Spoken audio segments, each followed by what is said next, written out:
tema da mensagem que eu quero trazer nesta manhã chama-se Evidências de uma vida transformada pelo poder de Deus. E o Espírito Santo trouxe à minha memória essa mensagem do capítulo 9 de Atos, falando acerca de Saulo, que posteriormente foi chamado Paulo, o apóstolo. E essa figura, ela retrata muito bem algo que eu quero deixar para o coração dos irmãos aqui nesta manhã. Uma vida transformada pelo poder de Deus. Eu quero convidar a você a começar a refletir sobre a sua vida, sobre o impacto que Jesus tem trazido à sua vida. Nós vamos falar de evidências de uma vida transformada pelo poder de Deus. E esse exemplo de Paulo é um exemplo maravilhoso, porque esse cidadão, ele era um cara cruel. Esse cidadão chamado Saulo, que posteriormente foi chamado Paulo, ele era um perseguidor da igreja, era um assassino, ele matava cristãos. E isso me traz ao coração, e quero deixar aqui para você nesta manhã, que talvez você conheça pessoas que a sociedade possa dizer que não tenha mais jeito. E eu quero dizer nesta manhã que o mesmo Deus que operou na vida de Paulo, Ele pode operar na vida de qualquer um, na sociedade, no mundo, na vida do drogado, na vida do assassino, na vida do prostituto, porque Deus não faz acepção de pessoas. Mas o meu foco não é falar da conversão de Saulo. Eu quero enfatizar aqui nessa manhã sobre evidências.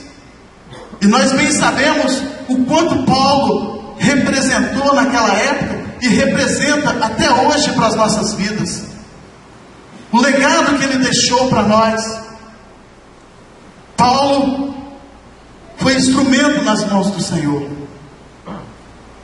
Paulo sofreu por causa do Evangelho. Paulo pastoreou. Paulo estabeleceu igrejas e nas localidades, e escreveu cartas a essas igrejas. Olha as evidências de Paulo, depois que ele teve a vida transformada pelo poder de Deus. E eu quero nesta oportunidade colocar você à prova. Não precisa de ninguém te questionar. Você vai fazer uma autoanálise e você vai saber quais têm sido as evidências da minha vida diante da sociedade. Como eu era antes da minha conversão e como eu estou após a minha conversão. No sábado, a TV Globo passa um programa chamado Caldeirão do Hulk. Quem conhece aqui, levanta a mão. Quem já viu? Caldeirão do Hulk. Tem uma parte que fala lá da lata velha. Lata velha.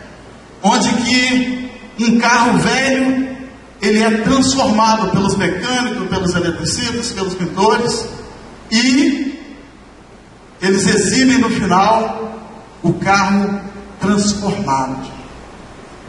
E eu quero dizer a você que esse Deus, o Deus Todo-Poderoso, Ele pode fazer muito mais na vida de um ser humano. Eu quero dizer que eles apresentam o antes e o depois de um carro transformado. E nós precisamos apresentar o nosso depois, porque o antes já não faz parte de nós, como disse o Eli. O antes não faz parte de nós, a não ser coisas boas que você tem da sua vida passada. Mas as coisas ruins, elas precisam ser deixadas. E você precisa mostrar evidências de uma vida transformada pelo poder de Deus. O livro de Lucas, o Evangelho segundo escreveu Lucas, no capítulo 3, no versículo 8, ele nos diz que nós devemos apresentar frutos dignos de arrependimento. Isso é uma evidência. Quais têm sido os seus frutos? Os frutos que você tem mostrado diante da sociedade são frutos dignos de uma vida transformada pelo poder de Deus? Dignos de arrependimento? E eu digo isso a começar por mim, porque primeiro a palavra ela é aplicada à minha vida, e hoje o Senhor, por misericórdia, está externando isso à parte da igreja dele que se encontra neste local. Eu quero dizer aos batizandos que isso é sério. A sua vida foi transformada pelo poder de Deus, e você precisa mostrar evidências dessa vida transformada pelo poder de Deus, em nome de Jesus.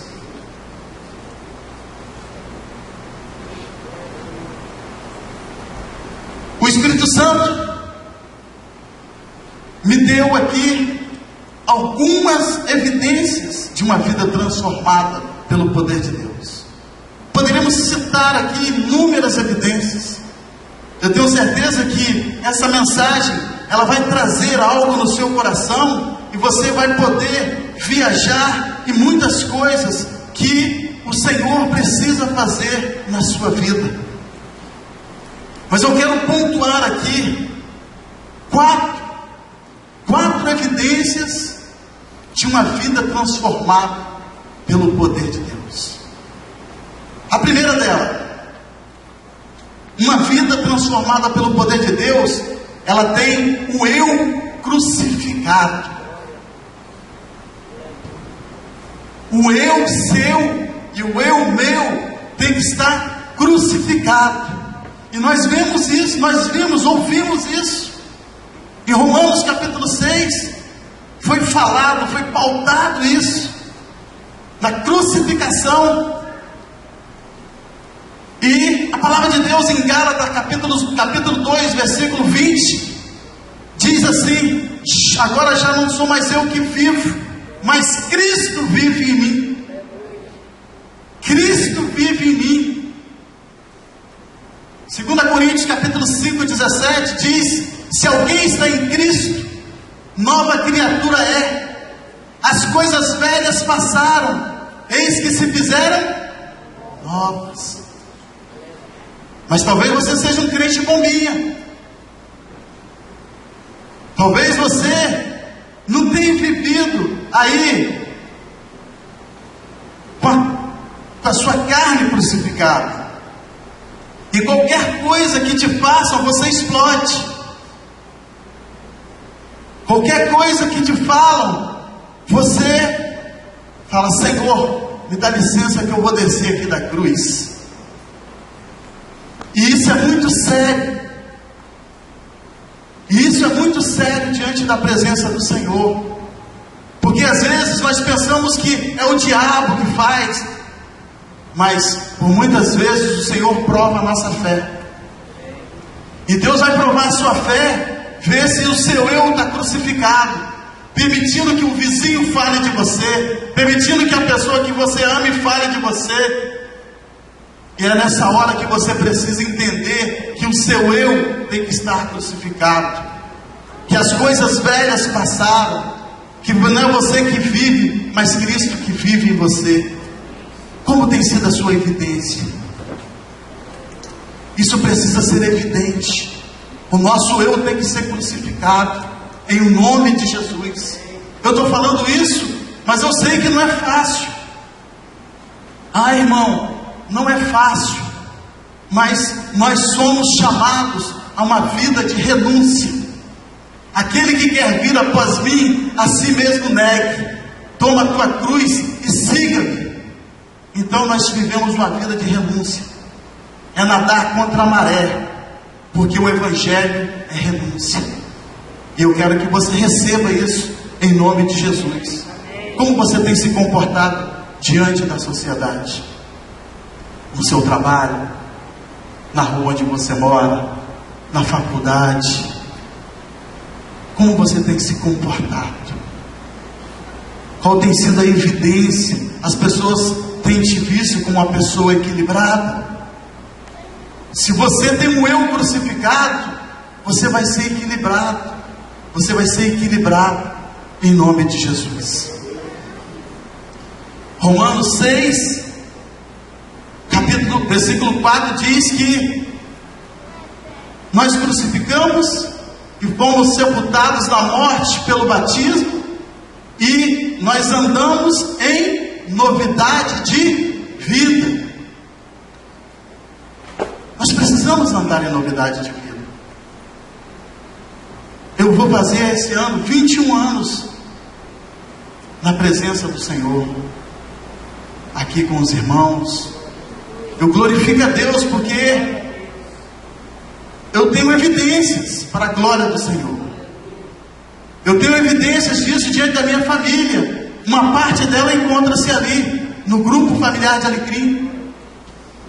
E os irmãos sabem quem era Joanício ontem, há 21 anos atrás, e quem é o Joanício hoje. Por muitas vezes engolindo sapo, por muitas vezes falando assim: vamos orar, irmãos, vamos orar, irmãos. A melhor ferramenta é orar, irmão. Vamos orar, porque nós temos que crucificar o eu. Então que você receba em nome de Jesus. Essa é uma evidência, e que a partir de hoje o seu eu esteja crucificado em nome de Jesus. A segunda evidência, a obediência. Uma vida transformada pelo poder de Deus é uma vida que vive em obediência. E o Espírito Santo me levou a meditar em Efésios capítulo 6, no versículo de 1 a 3, que diz: filhos, obedecei os vossos pais do Senhor. Honra teu pai e a tua mãe, que é o primeiro mandamento com promessa, para que te vá bem e sejas de longa vida sobre a terra. Olha a obediência. Aqui fala em obedecer. E eu estou falando aqui para uma plateia onde que nós temos crianças, nós temos jovens, pré-adolescentes, anciões. E a palavra é para cada um de nós. Obediência cabe a cada um de nós. Por causa da desobediência, hoje nós vivemos uma sociedade onde a faixa etária de mortandade é de 10 a 25 anos, que os filhos não obedecem aos pais. E aí eles têm pouco tempo de vida na terra. É a palavra se cumprindo. E não tem meio termo. A palavra ela vai se cumprir. E eu quero orientar mais uma vez aos jovens aqui: obedeçam os pais em nome de Jesus. Obedeçam os pais, por mais duro que seja. Obedeçam os pais em nome de Jesus. Um exemplo de obediência foi quando os discípulos, Pedro, ali com outros discípulos, o Evangelho de Lucas, capítulo 5, quando ele falou assim, quando Jesus pediu que eles lançassem a rede novamente. Eles tinham pescado a noite toda, não tinham pego nada. E Pedro falou bem assim: Senhor, já pescamos a noite toda e nada pegamos, mas sob a tua palavra nós lançaremos a rede novamente. Obediência. Ele obedeceu a Jesus, a ordenância de Jesus. Abraão, em Gênesis capítulo 22, quando o Senhor colocou ele à prova e pediu seu filho Isaque, em obediência ele levou o filho até o sacrifício, e o Senhor proveu e deu a vitória a Abraão. Mas ele obedeceu. ele não retrocedeu, ele preferiu obedecer.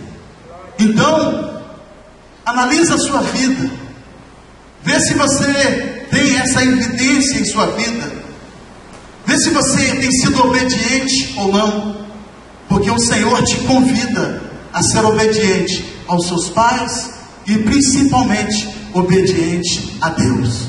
Aleluia! A terceira evidência é o inconformismo com o mundo. Inconformismo com o mundo. Você está no mundo, mas você não faz parte mais desse mundo.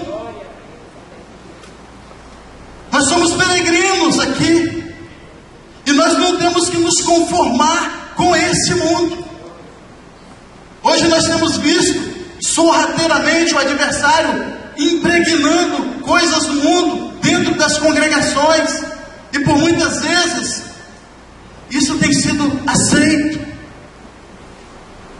Romanos capítulo 12, versículo 2 diz: e não vos conformeis com este século, mas transformai-vos pela renovação da vossa mente, para que experimenteis qual seja a boa, agradável e perfeita vontade de Deus. Não se conforme. Vai chegar alguém dizendo para você que não tem nada a ver. Vai chegar alguém e dizer para você que esse negócio de não se conformar é coisa ultrapassada. Mas em nome de Jesus, rejeita isso. Em nome de Jesus, não se conforme. Não se conforme, porque a palavra de Deus lá em Tiago capítulo 4 diz: infiéis, não sabeis que a amizade do mundo é inimiga de Deus? Aquele que constitui-se amigo do mundo torna-se inimigo de Deus. Então não se conforme.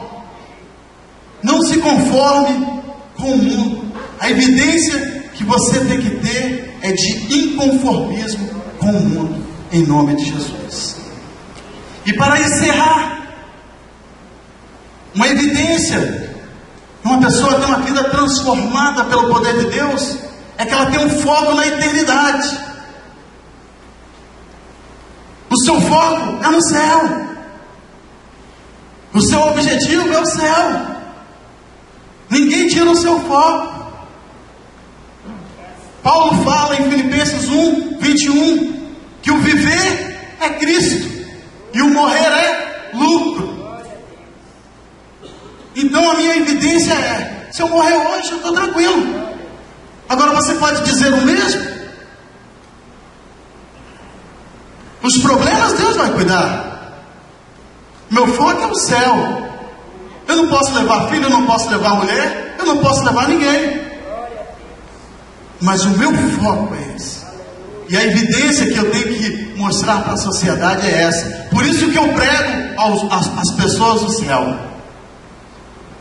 Eu prego a eternidade, em nome de Jesus.